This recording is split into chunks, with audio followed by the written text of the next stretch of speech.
Hey Beans, and welcome to yet another edition of my Did You Know series. I have some of the coolest facts I've compiled yet, and one of the largest lists I've ever seen in this video. Big thank you to you guys because quite a few of these facts were sent in to my email, julian2moments@gmail.com, and they're very obscure things that only the best of you guys could figure out that are probably far beyond what I've been able to figure out in the past.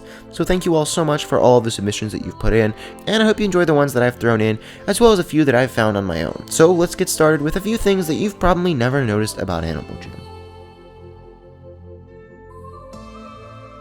Now, I want to start with one of my favorite little glitches, Easter eggs. I'm not totally sure what to call this, but if you look closely at this little rock in Appendale, you can just walk right behind it as a land animal. Pretty normal, right?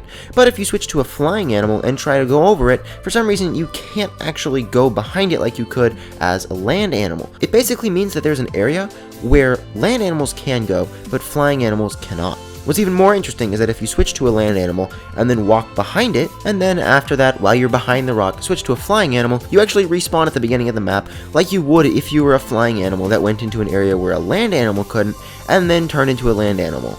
I think it's really fascinating that there's actually a place where flying animals can't go, but land animals can. Maybe Animal Jam's logic is this rock is too tall for flying animal. I don't know. I think this is just a little thing that Animal Jam overlooked, but it's just such a unique little feature in Animal Jam. I figured I'd throw it in here. When Animal Jam released its Night of the Phantoms new Jamaa skin, there were a few little errors that made their way into the game.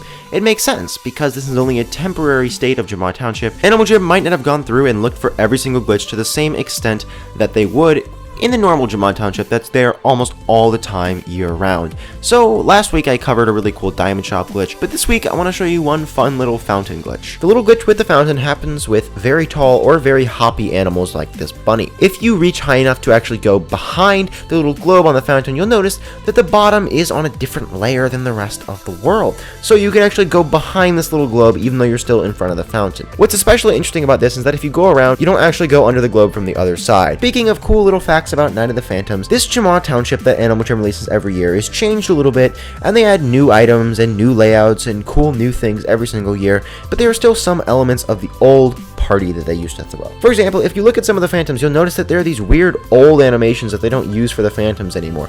Like here, as I'm going to sit on this Phantom right here. If you look at him, he's pretty old. That's basically a Phantom from the very early days of Jamaa, back when they were a little less cleanly animated and they looked a little different. However, when you wander around the map a little bit, you'll notice that there are more modern Phantoms all over the place too, like this one by the bridge leading to Appendale, and this one up by Jam Mart Clothing.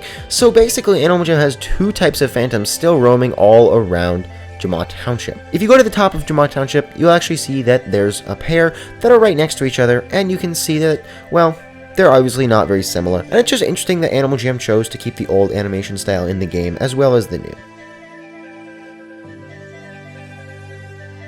The stone sword is a very interesting item.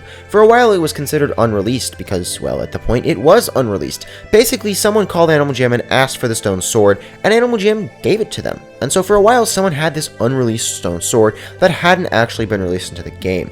But now that it's in the game, it is no less interesting. Well, okay, maybe this is a little less interesting, but it's still pretty cool. If you buy it for 2 diamonds, and you head on over to one of those adventures where you actually hit things in the map, and you hit these things, you notice that it actually does a whopping 45 damage. That is higher than anything I have ever seen. I thought the legendary glove was powerful, dealing 35, but this thing just destroys everything in its path. It is absolutely unstoppable, and I find it amazing that Animal Jam just released such a strong item into the game.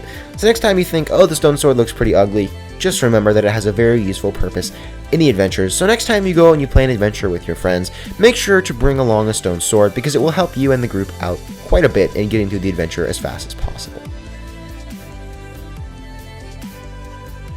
This is a glitch that I thought was just too cool to throw into one of my normal glitch videos. I wanted to share it with you guys in a Did You Know video because it's just that awesome. This kangaroo that I have right now, as you can see, only has one item, a crown. Yet there's a little glitch with the kangaroo pets where if on your main animal you sit to any direction, it will get a boomerang. But what's really interesting is normally when glitches like these happen, the boomerang is temporary and it will go away after you move. But with this, if you actually move around, the boomerang will still be on the kangaroo. So for some reason when you sit, your kangaroo gains a new item that sticks with it all the time. It doesn't even go away until you leave the room, change servers, log off, refresh, any of that kind of stuff. But as long as you stay in the same room, it will still have the boomerang forever. And what's really interesting is if you sit and equip the boomerang, when you go into Pet Stop, it still labels your pet as not having the boomerang. When you look here, you'll see that it's not highlighted, and when I do highlight it, it changes. And when we leave Pet Stop, the boomerang leaves. Whereas normally if you just pull up your inventory or the shop or anything like that, and then close out of it, you will still have the boomerang on your kangaroo. Very fascinating little glitch, and something I'm sure Animal Jam just overlooked that could be fixed with a simple update. Now, I know this channel has a lot of ridiculous conspiracies about Animal Jam on it, but this one is pretty cool, and I'm going to try my hardest not to make really rash conclusions, but you know what, I'm going to make a few, okay, I can't resist. If you go into the Chamber of Knowledge, there's this really interesting array of alpha statues. They all seem pretty normal, but for some reason Greely is cast to the side over by some vases and the game, Mira says. Yet, all the other main alphas are grouped together over here by all these relics of war. Here is where the speculation begins. Peck is an alpha with a very interesting present. She was recently captured by the Phantoms in the newest adventure, and Greely found what I believe was an earring that was the only trace of her. A lot of people, including myself maybe, have theorized that maybe Greely had something to do with Peck's disappearance, and this is how he found the earring. After all, Greely is considered one of the shadiest and stealthiest of the alphas, and I wouldn't put it past him to do something like this for his own gain. Now, the only thing that keeps me from believing this completely is that Animal Jam is a kid's game, and I highly doubt that they would put one of the main gods or heroes of the game into such a negative light. And at first, I really did think this was just a coincidence. However, if you go to the new Basement of Secrets, there's just a Greely statue down here, as well as a picture of a bunny.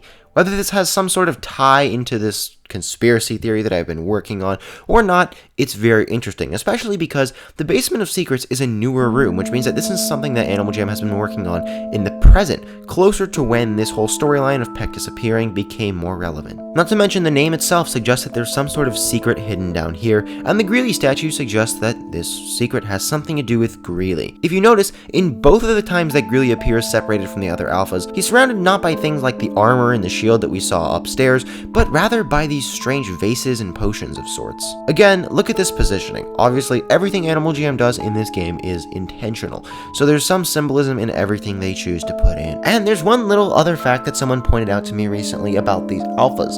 Every single one of them has their heartstone on their character somewhere, and the person reasoned that, well, Peck doesn't really have any sort of gem showing prominently on any part of her body, so it's possible that since you always see her with her paintbrush, maybe the paintbrush is her sort of healing staff or alpha staff. It's her replacement because she isn't necessarily doing the fighting that all the other alphas are doing. I mean, look at all of these pictures. If you look closely, you'll see that every single one of the alphas has some sort of gem or jewel somewhere on their character that suggests the heartstone that belongs to their native species of animal, because after all, the alphas are supposed to be the keepers of the heartstone that gives life to all the animals of the heartstone species. Yet Peck doesn't seem to have that heartstone. And maybe again it's in her paintbrush, or maybe it was in the earring that she lost when she either turned to the Phantoms, was turned over by Greely, or got captured.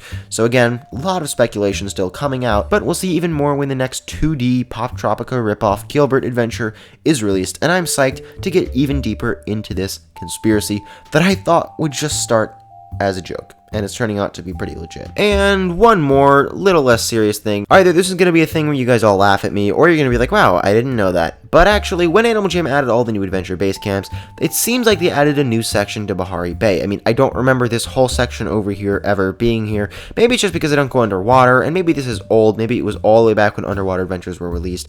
But for those of you who don't go underwater like me, well, it appears that Animal Jam has released a new section of Bahari Bay. And what I find very fascinating about this is that this is shaped almost like a building of sorts, and it's possible that Animal Jam plans to implement some sort of new shop or land in here. Who knows, maybe we'll even get an underwater diamond shop. Now that would be a diamond shop I might actually approve of. But again, this is lots of speculation, and this is a Did You Know video, so I guess I'm pretty much done with the facts here, so let's just wrap it up. Anyways, Beans, thank you so much for watching. I really do hope you learned something, and as always, if you want to submit something for one of these videos or comment on one of my conspiracies directly to me, please send an email to julian2moments@gmail.com. If you're just looking to start a friendly discussion about some of this, or you just want to share something in general with the community, go ahead and leave a comment. I would really appreciate that, and I will see you in my next video. Bye.